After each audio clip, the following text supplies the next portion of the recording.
Hey guys, welcome back to Clownfish TV. This is Kneon. I am here with Geeky Sparkles. Hello. And Hasbro's laying people off again. Yeah, like, well, shocker. I mean, it's like every quarter now, right? Well, I mean, I'm not surprised by this given what happened the last few days about people jumping ship and going other places, and they might have already known, either got gone or knew it was coming. Yeah, we did cover this. We had a couple people get gone from Wizards of the Coast, which is owned by Hasbro, as, particularly in the Dungeons and Dragons part of Wizards. And yeah, I mean, it's almost like every month or every other month now we're hearing about people getting laid off at Hasbro, and they're blaming the tariffs. I don't think everybody's blaming the tariffs. No, what I think is happening. And this is speculation, but what I think is happening based on what we're seeing is Hasbro doesn't want to mess with physical products as much as they used to. So I think they're just going to become this like rights IP holder company, and they're just going to go out and license everything out. And they don't want to make the games themselves. They don't want to make the toys themselves. They want to make digital products because it's pure profit at that point. You don't have the overhead. Or they'll go AI. They'll just do what Motel does. Whatever they're going to keep in house, they're just going to AI the hell out of it, which they're probably going to do with D&D and stuff. They already have been doing it. Here's the truth, guys. The uncomfortable truth about AI. It's already here. It's been in use for a couple of years now. They're just not telling you that they're doing it. Mattel, actually, it was shocking that they came out and said, hey, we're going to use AI, because I guarantee you they're already using AI in some capacity in their design process. They're already using it at work. Hasbro got busted a couple times saying we're not going to do it, and then they did. They're like, oh yeah, this is a very obvious, and it wasn't even good AI. It was like very, very obvious AI artwork. They got busted multiple times. Yeah, but in their case, they were like, yo, making a big show. We're not going to do this. We're not going to do it. And then they did it anyway. And it's like, what? Or they got busted from other people. Oh, we didn't know that person used AI, and then they just didn't care and just were doing it anyway. And we said back then, and it's been like 2 years, I think, since they got busted the first time. We said back then that they're testing the waters to see how much they can do and how many people they can get rid of and still have consumers buy their products. And, Magic especially, people are buying tons of Magic cards, and God only knows how many of those cards are actually using AI artwork. Hey, could consumers all pitch in and send the Pinkertons after them? Can we send the Pinkertons after Hasbro? So let's talk about this latest round of layoffs. We're going to talk about that, and we're going to talk about Transformers 2 is not going to happen. We're done with it because that shouldn't surprise anybody. The first movie, even though it was well received by fans. Okay, again, two things can be true at once. It was well received by fans. It was also a massive box office failure. Right. And that toys don't sell because they don't look good. I'm sorry. They look cheap. They look really cheap. Yeah, I don't like the toys. I'm going to be honest. The Transformers 1, none of the designs are the most generic looking robot designs ever. They look like the movie robots. They have that whole kind of look to it. Yeah, I can see that. Yeah. The rounded parts, kind of the Art Deco style. It's okay, but Transformers have a certain look, and I wasn't getting it from these. So as a toy collector, if you don't watch the movie and you just look at the toys, I'm like, those toys don't appeal to me. They look very, very generic. In fact, I've seen third-party Transformers or knockoff Transformers that look more like Transformers than the Transformers 1 toys. Even beyond that, the look of it, the quality just isn't there. You can tell by looking at the toys, or even if you had a couple, but they look cheap. The toys, not the movie. They look like little kids' toys. But they tried to cut corners and make the cost less, and they're not moving. I can tell you, they're on the shelves, not moving. Oh, funny side story that it's funny to me because I guess it kind of relates but doesn't.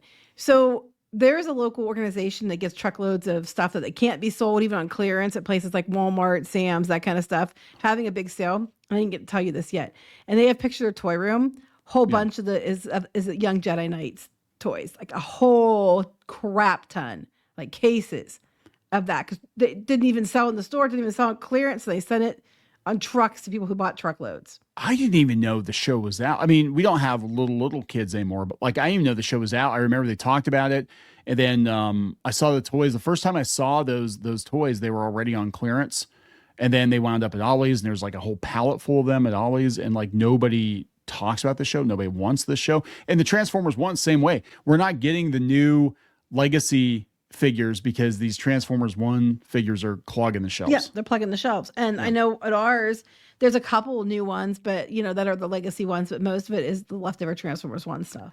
Yeah. So there's some problems there. And really, I mean, Transformers, G.I. Joe, those are toys I think that Hasbro is going to continue to make in-house for the most part. And they're going to appeal to collectors. And this was, I think it was their attempt. I mean, I'll give them an A for effort. They were trying to win the kids back to Transformers, but I think that ship has already sailed. Wait, I have a question though. If Hasbro stops making a bunch of these toys and they actually send it to third parties that are going to make toys that people want, what's Ollie's going to do? I know, right? Yeah, right. So yeah, Power Rangers, they're already going to Playmates. Hasbro's king a deal. I think this is the canary in the coal mine. And I think if this goes well for them, they might just decide to outsource more and more of this stuff. Again, My Little Pony, they don't even make My Little Pony. It goes to Basic Fun. I don't even know if they're doing them anymore, but you said they were outsourcing it to who they outsourcing it to? Playmates. Playmates have done really good stuff and their stuff's affordable.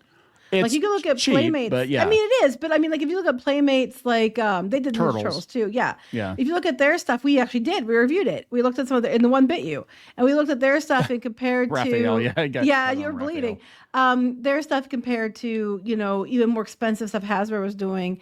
The quality was cheaper for the toy, but the quality was better on the Ninja Turtles than it was on the budget line Star Wars figures. Yeah, and those are rotten on the shelves too. The budget line, like I was actually, we're giving Hasbro fist bumps. We're like, yeah, this is good. They had like $7 to $10 Star Wars figures. I'm like, this is what you need to do, but kids don't care about Star Wars. So that's just it. Kids don't care. You needed to do this a while back, and you didn't do it. So now Ollie's is going to get a lot of those figures probably soon, and they'll probably sell them for like $2 or $3. So hey, good deal for you if you want them. So anyway, yeah, lots of stuff going on, but this came from the Wall Street Journal. But did we say subscribe yet? Did we tell people subscribe? I don't know. Does it matter? If you're listening to us and you like us, subscribe. She does the woohoo thing. Woohoo! Okay. Sorry if we didn't. Apologies. Sorry woohoo for everybody anyway. Sorry she didn't woohoo. Sorry if I already did too. I don't know. You don't. Well, then you get so two many of these a day that I don't remember if I woohooed. I can't remember if I woohooed today or not. I know I woohooed at least once, but not if it was for this video. Anyway. So it's so many. So many woos. Just as long as it's not like tired. 1,000. I'm so tired. 1,000 woos in a day. End up in the hospital. Anyway, continue. The Wall Street Journal. Hasbro trims 3% of workforce in cost-cutting push. They warned in April that tariffs could ultimately lead to layoffs. Yeah, no, they already knew what they were going to do, right? It's 150 employees based on the nearly 5,000 total employees the company had at the end of last year. And that's down from they cut was it like 17% of people the year before that? Yeah, they keep cutting. We are aligning our structure with our long-term goals, Hasbro spokesperson Roberta Thompson said Tuesday. Affected employees were notified of the layoffs, which affected workers across departments and regions around the world on Monday. I love how that happens. Like, this is how I got laid off the one job, and I was actually middle management there, and I had access to the numbers, and I'm like, yeah, this isn't looking good. This quarter's not looking good. And I went to the CEO and I said, do I need to worry about my job? Because, just do me a favor. I thought we had a good relationship. I said, do me a favor and at least give me a heads up because I got kids and a mortgage. Oh, yeah. Oh, we're fine. Everything's good. We'll talk about Monday. Guess what? CEO doesn't show up on Monday. I get hauled into HR. There's the paperwork I got to sign. There's my box. And I got to put my shit in my box and get out of there by noon. And I remember I had to call Geeky and be like, hey, yeah, you know how I was concerned last week? Guess what happened? Yeah. It's almost as if all the warning signs were there. Yeah, well, this year, too. I mean, I don't know what to tell you. And they're all going to use tariffs as an excuse. Oh, and yeah, I mean, I'm sure tariffs are going to impact things somewhat, but there aren't a whole lot right now because they were working on a deal. But now it seems like China's going to do some retaliatory whatever. But that just happened recently. So that wouldn't be a reason that this would have been put into play, probably last week to take effect Monday. And a lot of places are raising prices or getting rid of people and it's tariffs. Oh, it's tariffs. It's a convenient excuse to change your plan. This is what happened with the bubble bursting in tech a couple of years ago. Oh, because the venture capital's dried up. We have to fire everybody, and all the people they fired just happen to be these activists that they hired during the pandemic that were actually costing them more money. These people that were, taking these 3-hour lunches and spa days and all this stuff, racking up the company credit card, and then they were bitching about their working conditions on TikTok. Those are the first people to get cut. And so what they did is I think the entire industry, I think they all got together like on a private Discord or something. They're all like, hey, yeah, we got to get rid of these people. Let's all plead poverty. You in Facebook, you in Twitter. Yeah, it's all plead poverty. Oh, we don't have any money, macroeconomic circumstances. It feels like all these companies are getting together, toy companies and stuff. It's like, okay, we need to get rid of some people. So tariffs, right? We're on agreement, tariffs. We're just going to blame the tariffs. Yeah, okay, let's just blame the tariffs for everything. Yeah, that's what I think is going on. I mean, I know a lot of things are going up in prices. I know Monster High dolls went up $5, and then they're talking about the Hallmark ornaments are going up like $5 to $20 a piece, and it's tariffs, and that's what they're probably going to do here too. And they're going to say, oh, it's tariffs. And look at this further reading. Hasbro beats estimates as profitability improves. So they're more profitable. Well, yeah, when you don't have to pay people. Yeah. You can be real profitable if you're making billions of dollars and you've only got like 20 people working for your company. You can, and the rest of it's robots. You can be real profitable real quick. They're saying that Magic the Gathering and D&D offset challenges in some of its more traditional toy properties. No, Magic the Gathering, not Dungeons and Dragons. In fact, new version of Dungeons and Dragons has been a massive failure. But, Wizards itself, yes. But look, Magic cards. Okay, just say it. The company would be completely fucked without Magic cards. Yeah, basically, yeah. That's it. And those can be generated with AI, so they can be generated with AI. And they're inexpensive to produce. And you can print them in the US and they're cheap. They're cheap. It's just a piece of art on a piece of cardboard. That's all it is. Very easy to produce. It said, like other toy companies, Hasbro's contending with an evolving tariff environment. Here we go. Which threatens to raise costs and dampen demand. Nobody likes to dampen demand. They want to raise costs. People can't afford it. Yeah, that's true. But here's the thing. It's like, no one's buying your shit anyway. That's why it's all at Ollie's. Maybe if you made stuff a little more expensive, you made it good. So you kept charging higher, costs, like charging more higher prices for things that were made shitty. And then we did a thing last year that they were talking about even making the stuff even more shitty to try to offset costs. Maybe you could charge the price you were asking, but make the stuff good. Well, and then maybe we'll buy it. Just again, have you seen the little kids Transformers? They're like dollar store Transformers. They're terrible. If you're trying to get kids into collecting Transformers, like one, you got to come up with a new gimmick. Like I loved how they handled Armada and Cybertron, Energon. That was fantastic because they were toys. Like they were built well, but they were toys. They had gimmicks. They had stuff that kids be into. Then they had a tie-in anime, and they had tie-in video games. And they're not doing like they don't know what to do with Transformers, right? You could get kids into Transformers and G.I. Joe pretty easily if you can make it relatable, but make the toys good. But you can't keep the price point down now. Well, maybe Transformers will get popular again because the comics are actually back to being good. Because maybe kids weren't interested in 21 genders of Transformers. The 21 genders of Optimus Prime. That's a new. It's like Baskin Robbins over here. Yeah, that's the new Transformers movie. What flavor balls would you like?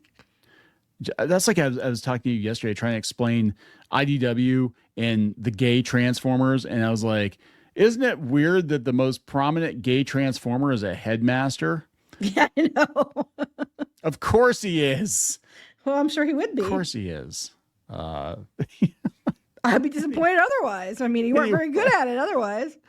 I mean, it is kind of weird. Like, I mean, that's like I was showing, you got me Power Master Optimus Prime for Father's Day. Thank you. G1. Because you said you wanted it. You were on that.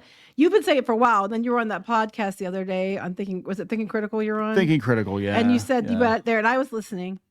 And I was like, so I ran to the computer and found him a really good one. He's very minty and he's on my shelf right now. And so I had Power Master Optimus Prime when I was a kid. I didn't have regular Optimus Prime. So everybody's like all nostalgic for the 84 Prime. I didn't have that one.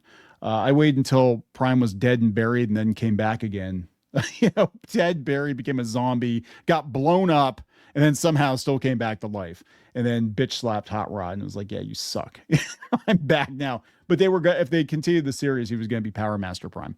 Anyway, it is kind of weird that like a tiny little man crawls up inside his abdomen to make him transform. How does he get up there? He just sort of. Is that why he's a headmaster? No, he's a Power Master. Anyway, it's anyway. Yeah, like kids aren't into it, but yeah. So here's but Chris. Neon's very into it. Anyway. Well, our toys did stuff. Like, I mean, that's why I'm really disappointed about the He-Man figures. Like, they appealed to kids because, like, all the Masters of the Universe toys, they all had a gimmick, and none of these toys do shit now. They really don't. Like, even they break well. Yeah, like the He-Man figures, it's like, okay, it's a super hyper posable whatever, but it doesn't do the gimmick. Like Snake Face, like he doesn't actually. How hard is it to make the snakes pop out of your damn face with a spring? They did it with a spring in the 80s. Now you got to change his head. Yeah, I always hate when we had to change their heads and hands and all that stuff. And I get they're making it now for collectors. Back to the point of this is they're making it for collectors. So yeah, you're probably going to see like a lot of the stuff go to other companies, and then they might focus on things that are either inexpensive to do like magic cards, or they might do the more collector line type stuff because they make more money off that and people will willing to pay more, and you can do pre-orders and all that stuff, and then you don't have as much on you to pay for it initially. And if there's not enough demand, you just don't do it. But yeah, they're basically like, we're going to get through the tariffs, just printing cards. Yeah, and you know what's going to happen? We're going to get through the tariffs, and then the prices aren't going to come back down. They are not. They're just going to say, well, because of the economy, we have to keep the prices high. Yeah, Hasbro doesn't record profits. Yeah, that's what they said. They said Hasbro we basically doesn't want to make toys. Yeah, they don't want to. They really, truly, Hasbro does. Well, okay. They want to be a dentist. They want to be a dentist, yeah. Hasbro, the workers may want to be part of a toy company, but Hasbro itself, Chris Cox wants it to be a digital entertainment company. He wants to turn it into Microsoft. We're seeing far more inventive and fun and amazing stuff coming out independent toy companies than we are out of the main toy companies. And the kicker is the prices are a little bit higher, of course, because they can't do the big runs. Right. But like, for example, Little Subjects is going to bring all the mask vehicles. They're bringing them back out. Now they're going to do stuff. They're adding extra accessories to it. So it does, I mean, they did stuff before, but they're adding extra accessories to it to make it do other things or add like more detail to it. And now they're going to be expensive because they're a small toy company, but that's coming out. You can pre-order those on July 1st. But I go to these shows that have a lot of toys. People are making their own, and they're just better toys. We need to be doing that. We need to have our own. We talked about that before. We need to have like brushable hair action figures with battle brushes. And that's right. That's right. But Tariffs, we can't do it. Where's their hair brushable? So that's the question, because oh my God. I meant their armpits. Anyway. So. Oh my God. It's Princess Pubes and the Pubes of Power. No. Well, you like twist her head and it grows and you can trim it, style it. That's like a Gillette commercial. Anyway. It glows in the dark too. Also changes color with water. Anyway, there we go, guys. So Hasbro laying more people off. This is going to continue. It's just, it feels like, I know the term is in shitification, like just in general of like websites, whatever. It just feels like the world has been in shitified ever since the pandemic. Nothing works right. Everything is broken. All these companies are like just collapsing. All these companies just care about record profits. They don't care about, and then what happens is consumers stop buying it because they turn against you, because you used to be, you might not have made as much money, but you were always reliable. You always had a consumer base you can depend on because they trusted you to bring good quality and good value. And now you're so worried about record profits for your shareholders that you're losing the audience, and you're going to have nothing because you're cutting off your nose to spite your face to make people happy. Even the hamburgers, even the hamburgers at McDonald's don't taste as good as they used to. No, hamburger don't taste as good as it used to, but it's probably not even burger. Anyway. I can't believe it's not burger. It's not. It's bugs. You were eating bugs the whole time. You didn't know it. Are we going to wrap this up? Let's wrap it up. Please subscribe for more pop culture news, views, and rants. We'll talk later. Bye. For more pop culture news, views, and rants, go to news.clownfishtv.com. That's news.clownfishtv.com.